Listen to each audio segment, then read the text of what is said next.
L'Assemblée nationale a déclaré recevable, au terme de 2 journées de débats intenses tenues du mardi 18 au mercredi 19 novembre 2025, le projet de loi de finances pour l'exercice 2026.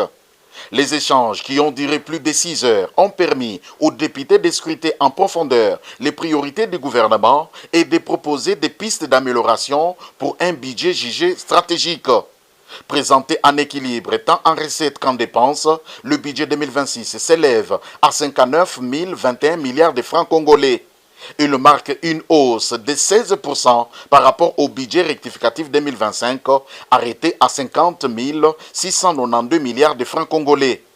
Cette progression, selon le gouvernement, reflète l'ambition de renforcer la capacité de l'État financier, les services publics essentiels, à soutenir la croissance et à poursuivre la modernisation du pays.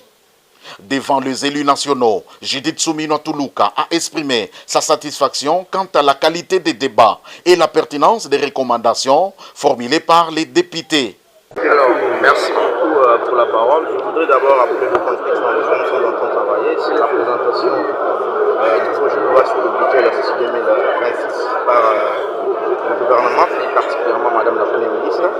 Ce que nous devons noter, en 2025 et 2026, nous avons un budget qui a connu un accroissement autour de 16,4%. Aujourd'hui, le budget pour l'exercice 2026 est évalué à 59 000 milliards. Et lorsque vous regardez le budget, il y a quand même pas mal d'inquiétudes autour de sa présentation, autour de son objectivité, autour de son réalisme budgétaire.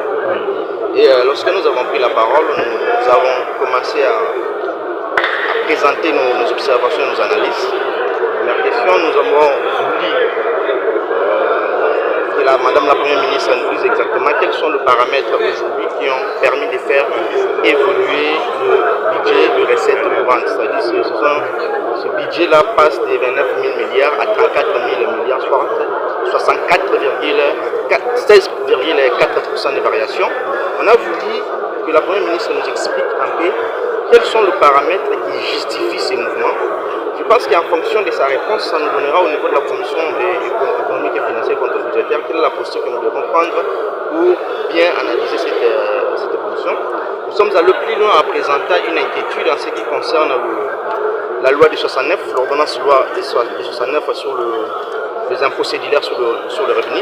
Et cette ordonnance loi a été abrogée par la loi du 30 novembre 2023 sur les impôts sur les sociétés qui entrent en vigueur à partir du 1er janvier 2026. Malheureusement, lorsque vous lisez le projet de loi, vous constatez qu'il y a des dispositions qui concernent une loi abrogée, mais qui ont été reconduites au niveau de ce projet de loi. C'est ainsi qu'on a voulu que Madame la Première ministre nous explique un peu qu'est-ce qui justifie cette reconduction, avec beaucoup de risques que nous puissions avoir des textes dont l'un remplace l'autre, mais qui risquent de produire des effets avec beaucoup de risques par rapport à ce qui concerne le climat des affaires. Nous avons également présenté la question par rapport à l'investissement sur les ressources propres.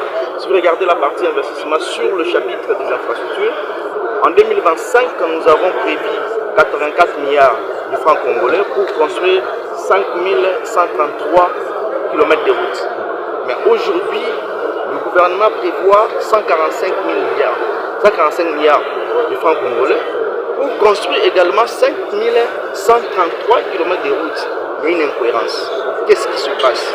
Est-ce que le coût de la construction d'un kilomètre de route a évolué dans l'entretien entre 2025 et 2026? Et ce sont des questions comme ça, au-delà de toutes les questions que nos collègues ont posées. Et nous espérons avoir un retour objectif de la part de Madame la Première ministre. Et comme la loi sera envoyée au niveau de la commission ECOFIN dont je suis membre, je pense que nous aurons tout le temps pour analyser objectivement et donner une réponse en vue d'obtenir un budget réaliste qui reflète la réalité économique de notre pays. Il n'y a pas de sous-question, mais à Lingala, on a beaucoup